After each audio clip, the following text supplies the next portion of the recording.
Hey guys, welcome back. Tisha here, back with a segment for movie time. I know it's been a long time since I've done a movie review, but I'm bringing it back one review at a time. I remember my first time watching this movie and how much I was surprised by the way that it moved me. I legitimately cried during various parts, got upset during others, and I found myself being able to relate to the characters in a way that I did not expect to relate. My expectations were that we've watched these films times and times again of characters who decide to rob a bank and maybe they get caught, maybe they don't, but do I really care about it? And I would get annoyed, and that would be that. But what makes this movie different for me is the way that it made me think, because it gives a glimpse into the motivations of four women who, in my opinion, their lives are in crisis. It doesn't justify bank robbery by any means. It doesn't justify unaliving people. It just shows the desperation that could lead someone to this point. I was amazed at how much I found myself caring about these characters. But go ahead and do me a favor and hit the like button as we begin the review for Set It Off. There are four friends that are the main characters of this movie. There's Cleo, that is played by Queen Latifah. And Cleo is a stereotype of what people believe that someone from the projects would become. She's the one who has a rap sheet, she's in a dead-end job, and she's ready to do whatever she has to do in order to not just get herself, but get her girlfriend out of the projects.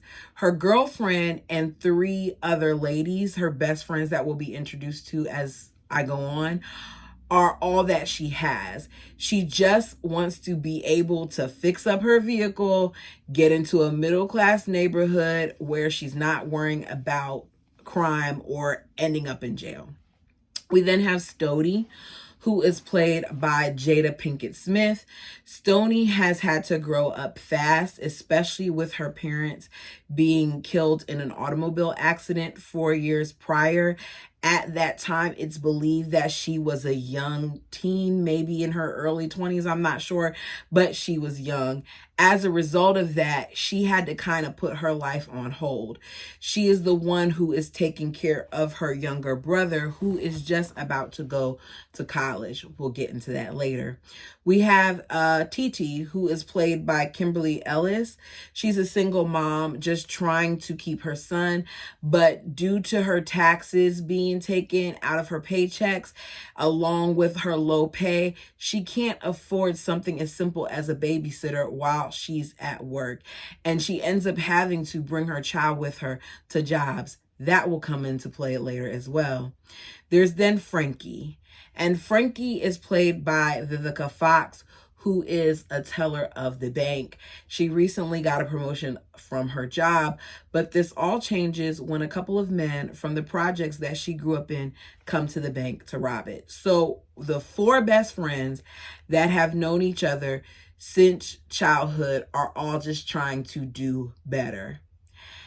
The movie starts with Frankie in the bank, doing her job, servicing customers, talking with one of her fellow employees about changing dates with them because the employee's about to go off and have a good time. And as I said, there's a robber that comes to this bank. Frankie is a little surprised by this, and she does what a lot of us would do while a gun is being held to our head, and she stands there in shock. You hear her say, "Next in line, please." And she recognizes this man and even calls him by name. She's like, "Hey, Darnell, I didn't know you had an account here. As a matter of fact, I've never seen you out of the projects." She's looking at him and you could tell that something's off, but she can't figure it out. That conversation alone sounds like the conversation of someone who is surprised to see someone. But at some point, she's going to get blamed for this.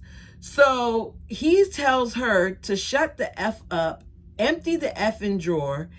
And she's like, Darnell, don't do this. Don't do this. Don't do this. And I'm sitting here like, girl, he has a gun.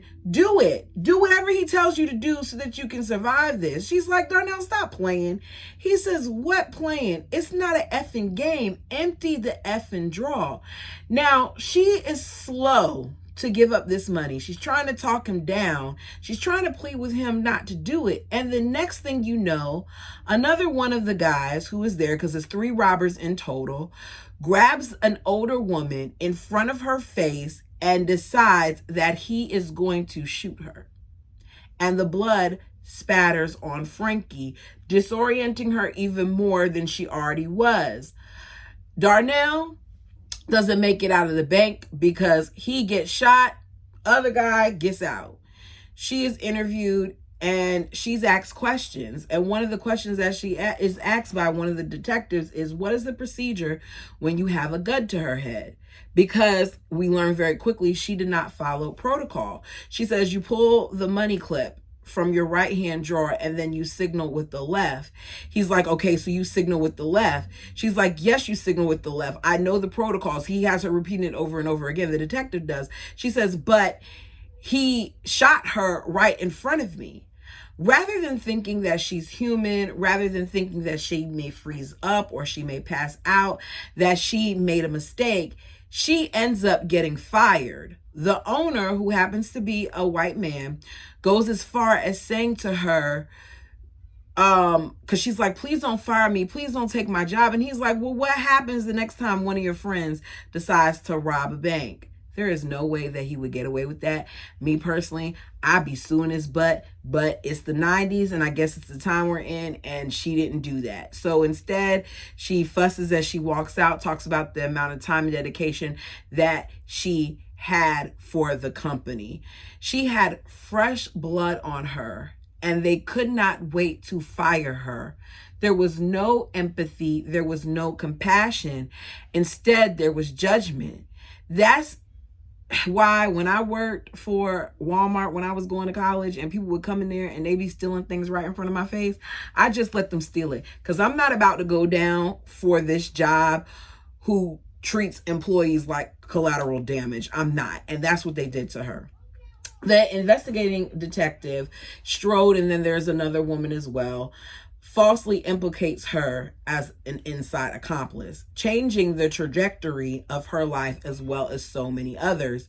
When she, at the time of this event, wasn't doing anything but working her normal 9 to 5. She didn't have anything to do with the robberies, but because of this event, and I'm not justifying it, because she could have had this event and did like what I said, maybe tried to sue or something along those lines, but instead she went the other route because of this situation.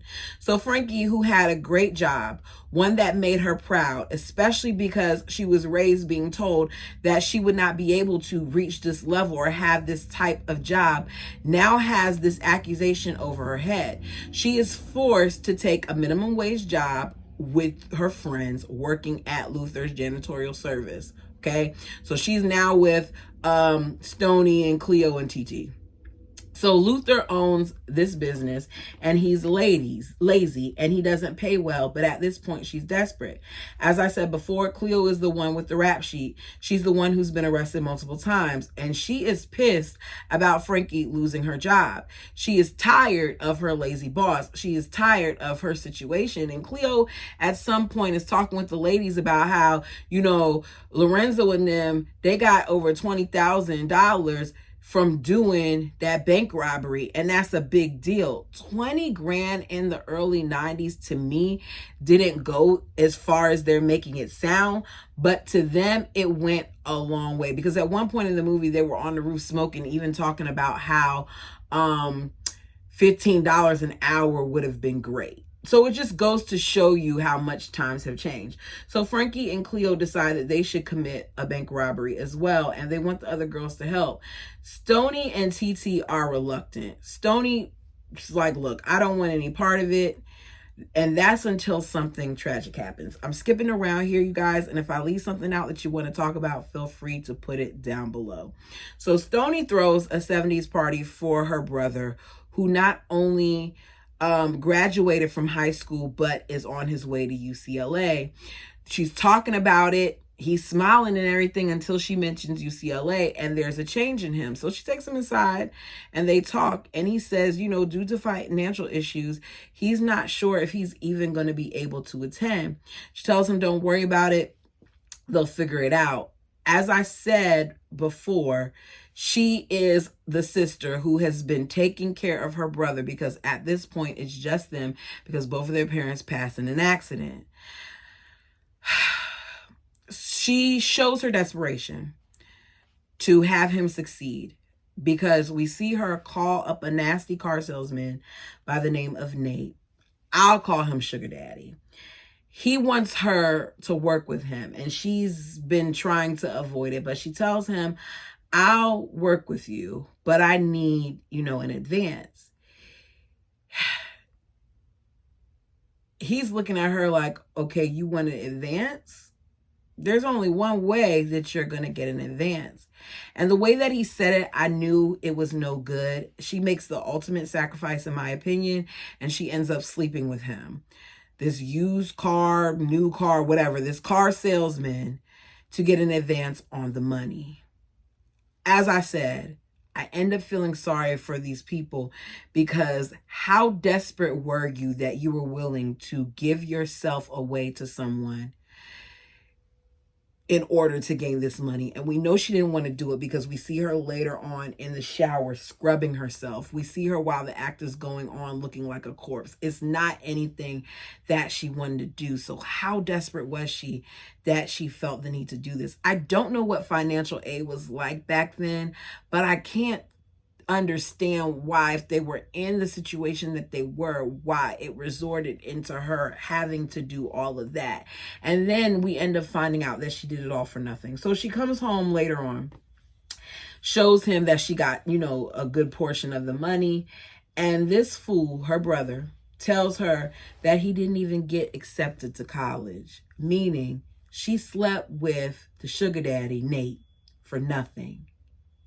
Stoney, being upset, being hurt, being mad at herself, ends up slapping him across the face because of what she had to go through to get that money. Most people don't go to prostitution because they want to sell their bodies to somebody for fun. It's because of the desperation. And she was desperate to make sure that she got this stuff for her brother. She even says to him, do you know what I had to do to get that money? They get into an argument about it, and she ends up tearing up the check. And when she tore up the check, I said, okay, Stoney has really lost it, because there is no way that I would have tore up that check after I went through that stuff. That check would have been deposited. I'm keeping that money, and I'm not working for him. I'm keeping the money, and I'm not working for him. He ends up leaving, and unfortunately, that is the last time she gets to see her brother. Flash to detectives that are still in search of the person who, or persons who robbed the bank that Frankie worked at. They watch footage and see one of the bank robbers has an AP cut into the back of his hair. They look up his rap sheet. According to the rap sheet, he's 21 and he's wanted in multiple states for various things. They find out he is from Acorn Projects. So they're searching for the guy with the AP haircut. Unfortunately, Stevie, Stoney's brother, ends up getting that same haircut. He goes to visit a friend, sees Lorenzo at the friend's, compliments him about the haircut. He's like, you know what? That's fine. You like the haircut? My girl could give it to you. She's like, he's not even from Acorn Projects. And he's like, girl, be quiet, and cut his hair. So I don't know, and you all tell me what you think. I don't know if he did it on purpose or not, because you know that you're wanted for this robbery. And this guy tells you he likes an AP that's on your head that you didn't have covered up when you committed the robbery. And you suggest to him you like it so much you should get it. So he gets it. As he's coming back from the friend's house, he walks out. He's walking away, and he doesn't know, but the SWAT team is there. They all pop out. he's completely surrounded because they're mistaking him for Lorenzo, the guy he just saw in the house. They're yelling, "Get down, get down, get down, get down." He's not resisting. He's scared. He's confused. He has a bottle of champagne in his jacket and they're telling him to get down, and he's getting down, and he goes to pull out the champagne bottle and you hear him say, "Wait!" Because the same time somebody says he's got a gun. So as he's saying, "Wait," the SWAT team thinks it's a gun and they shoot him rapidly. It's rapid fire. He is already down on the ground. He was not resisting. And these are the parts that I don't understand. I want it to be said, I have family members that are in law enforcement, and I'll never understand the situation where they're taught to shoot to kill. It's something that I still can't grasp. Maybe if I were on the other side and I was in law enforcement, I would see it differently. But I just feel like sometimes there are other ways to go about this situation. And unfortunately, this young man was killed because of a champagne bottle. They end up, while this is going on, going to the Wright house, and it's a shootout between Lorenzo and them. He ends up dead. Stormy hears the fire.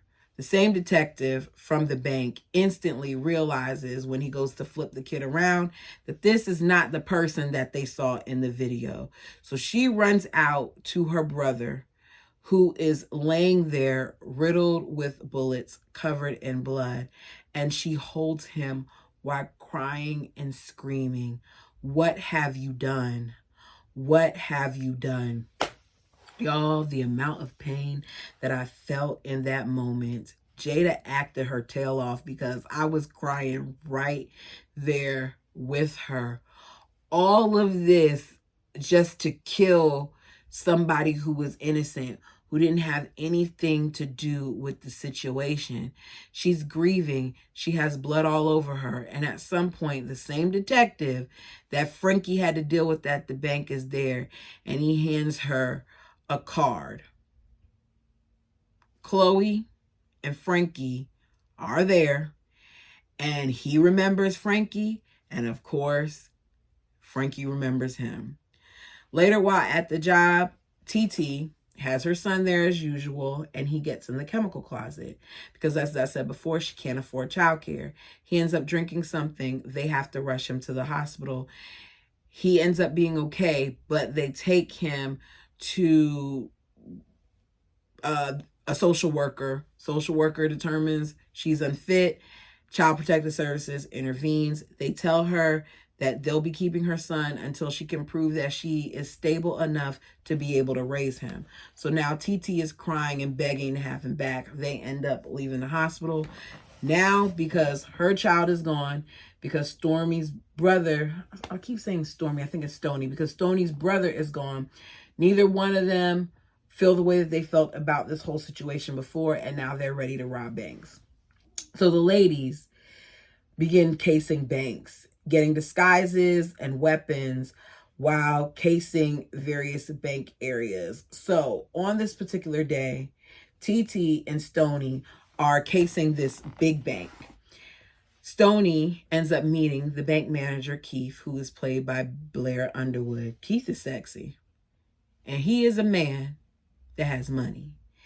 He is taken with her beauty, and they end up dating. And as the film goes on, Blair is everything. I say Blair, but Keith, the bank owner, is everything that she isn't. He's established and educated. He's not living from check to check, yet he wants her, and he's inspiring her to want more for herself. This man went to Harvard. He worked at Wall Street. He's from DC, and he's introducing her to new things and telling her about new things. And he asked her, has she ever been outside of LA?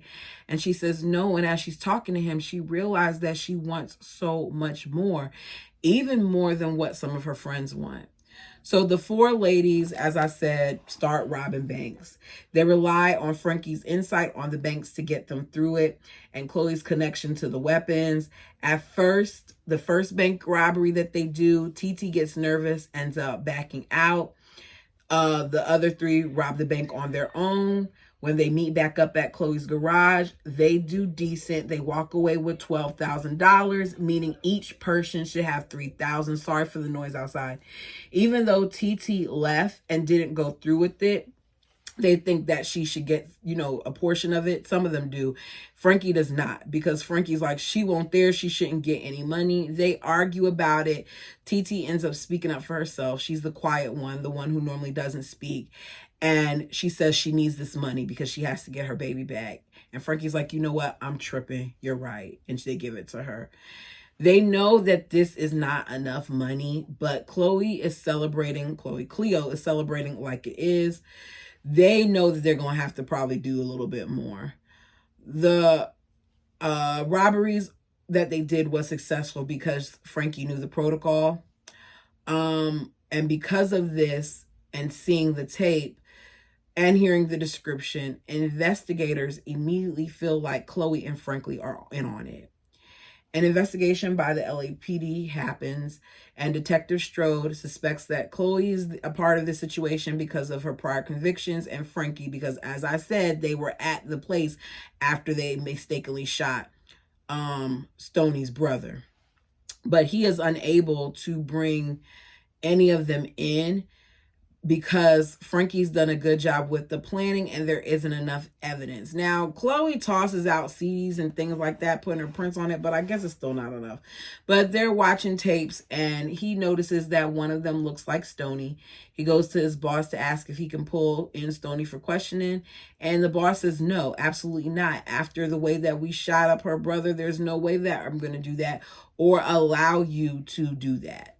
But he's still watching, even though he's not supposed to be. So Cleo is out here blowing her money, fixing up a car, drinking, dancing, buying lingerie for her significant other. She's not even going into work. She's spending money left and right. Queen Latifah did her thing in acting here too.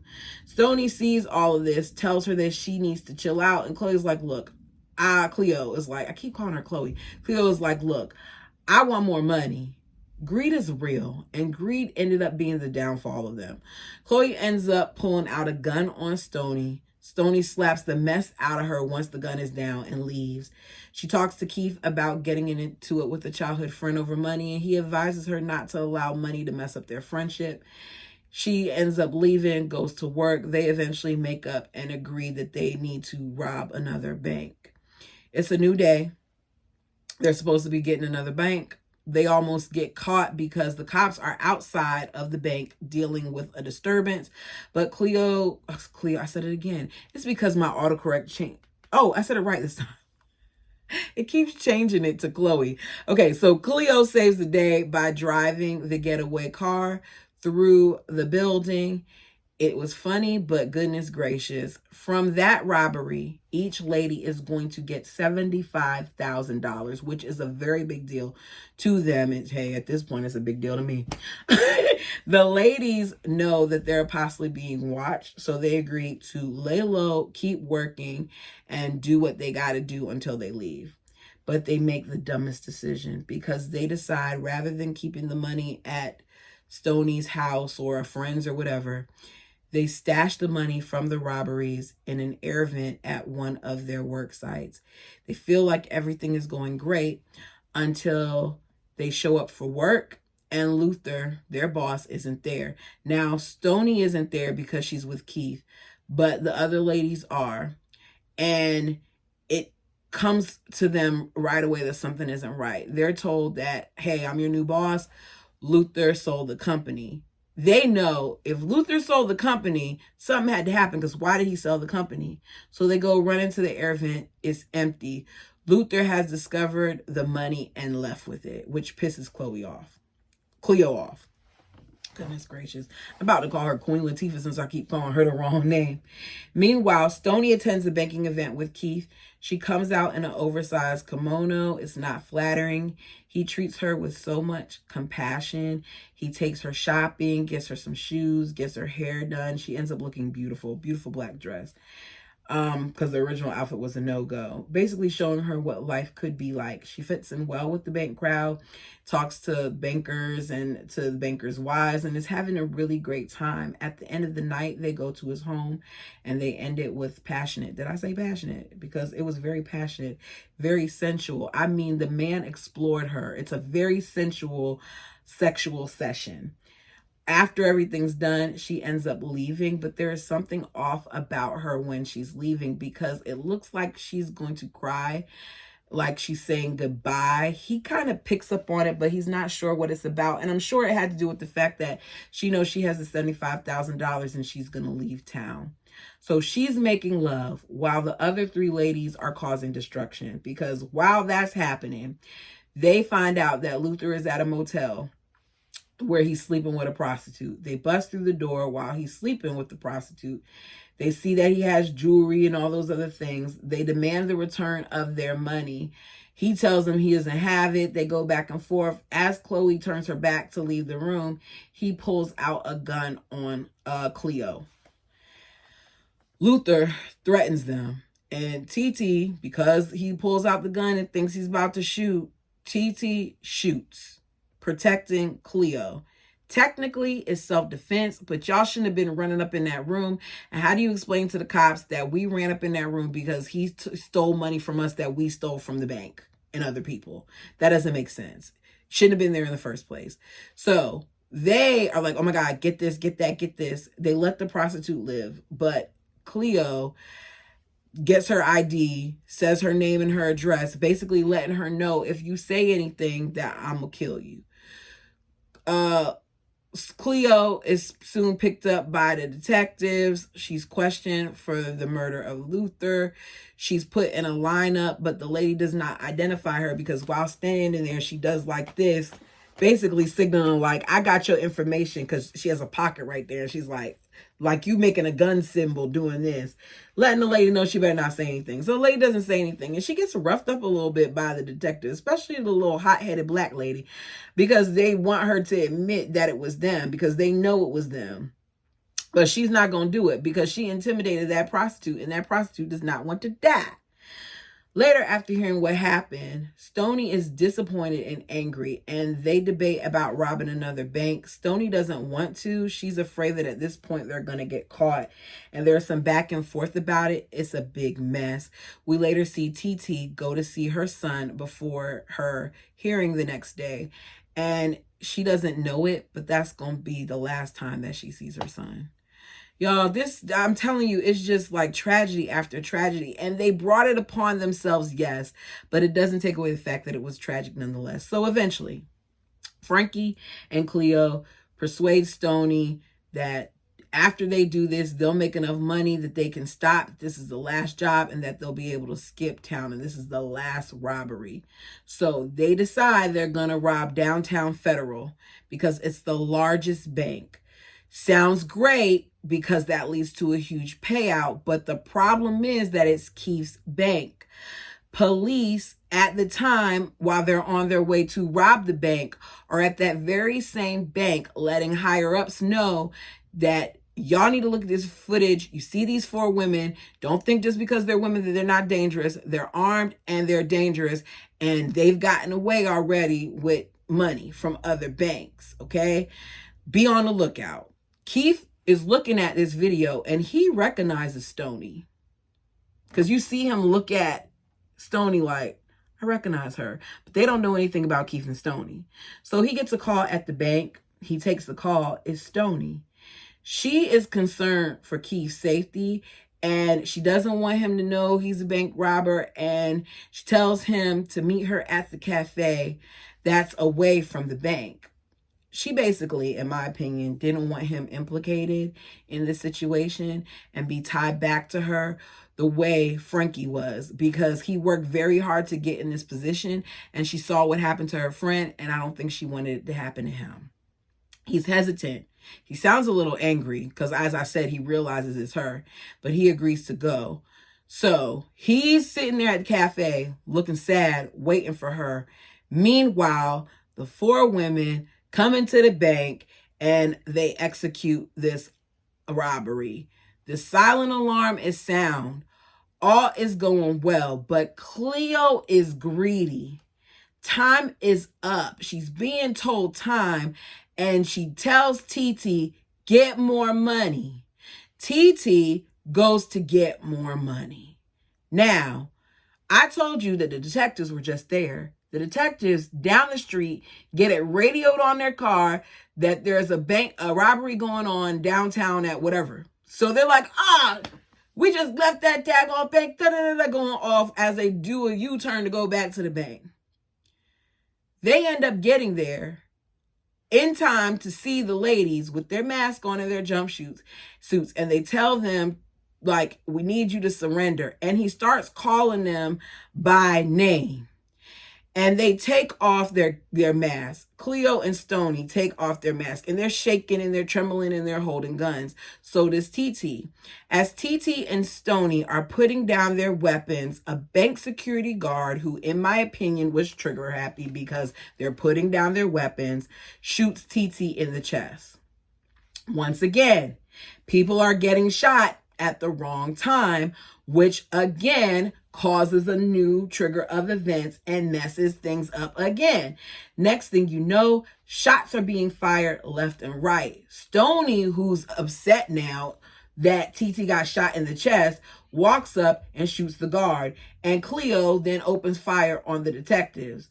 The women end up driving away because Frankie has the getaway car, and Cleo is shooting at the cops while they're driving away. Their goal is to switch cars and get TT to a hospital. We all know that's not possible. First thing they do with gunshot wounds is they alert police. So even if she were to get to a hospital, it wouldn't go well. By the time they arrive and get to the next car and get it started, TT succumbs to her wound, bleeds out too much, and she passes in Stoney's arms, eyes open. Stoney does like this, closes her arm, cries. The three remaining women attempt then to outrun the police. Chloe tells Stoney and Frankie that they have to split up and take their share of the money with them, and that she'll meet them. I knew the moment that she said that Cleo knew that something wasn't going to happen, because Cleo telling you to take my money, like, why wouldn't you take your share with you unless you had a feeling that you were going to get caught? Helicopters are out. It went from being daylight now to it's getting dark outside. The news is on. Their friends and family are watching. The police find Cleo and they follow her down the road on a high-speed chase until she is cornered. She goes through this tunnel. The helicopter comes down, and the next thing you know, she goes hurling through, ends up being stopped at a police barricade. She is seeing all these cars and she makes a decision. She goes out in style. She lights her I'm guessing she has some weed. She lights that up, plays her music, puts on the hydraulics in her car. As she's being recorded, her girlfriend and the guy who sold her the guns around with people in the neighborhood are watching. Your girls are on TV. They got your girls all over the TV. And she drives through as all these officers fire upon her vehicle. She then opens the car door with a weapon in hand, and she opens fire, but she can't even get anything out for real towards the cops because they immediately finish her off. And she's gone on national TV, and you hear it said, this is not how you wanted the events to end. A short time later, Frankie is found by the two detectives, and he demands that she surrenders. And she turns around, walks up to him, pulls the gun to his face like this, saying, "What is the mother effing procedure when you have a gun to your head?" Going back to what he said to her because she didn't do what she was supposed to do while a gun was to her head. Reminding him of how she got fired, how she got down this trajectory, how she is now here where she is in this situation. So she turns around and starts running. And even though she has a gun in her hand, and even though she's not currently aiming it at anyone else, and even though she's running away, they shoot her and she dies. Stoney is on a bus. She's managed to blend in with tourists from another group, heading to Mexico, and the shooting happens right in front of her. She tearfully watches Frankie's death while she's on this passing bus, and Detective Schroeder sees her from the distance, but he does not stop the bus. They lock eyes, and she looks at her. He looks at her and she looks at him, and all you can see is all the pain and all the hurt. And she looks like a wounded animal. And I hate to compare a human to that, but I know that I love animals. But that's just how she looks, because at this point, she doesn't have anybody.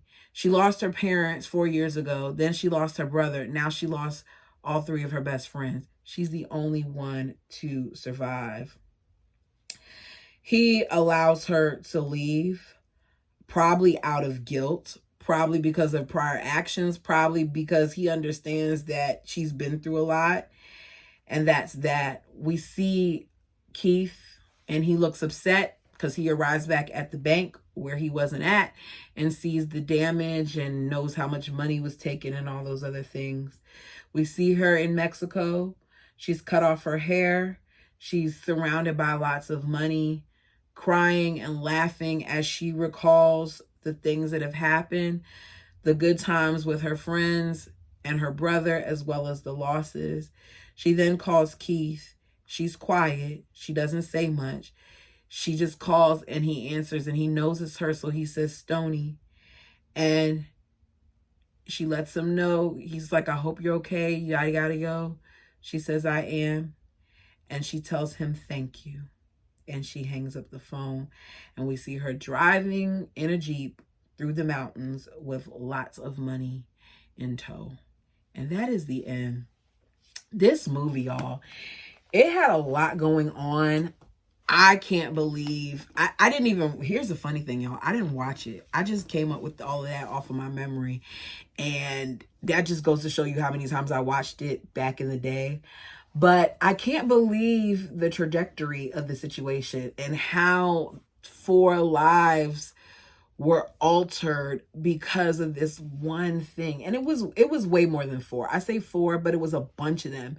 Because if you think about it, you have the robbers who did what they did, and as a result, Frankie's life changes. Then Frankie's mad. She tells the people what's going on. Cleo already was about it, so she was just waiting for a time to just do something else. You have these 2 other people who would have never previously done this, but one is, desperate because she's about to lose her child.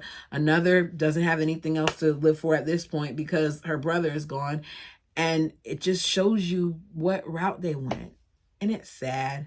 And I know this is a little bit of a somber one, but I don't know. For some reason, I just was like, I haven't done a movie time in a long time. Why not do one that I don't have to watch in order to do? Anyways, let me know what you thought of this video. Put your thoughts down below. Go ahead and watch some of the other ones on the channel. I'm sure at this point, my little link things are up. Click on those links if you haven't clicked on one before. Go ahead and like the video. It helps the channel. And if you're here and you watch me more than once, go ahead and subscribe. Until next time.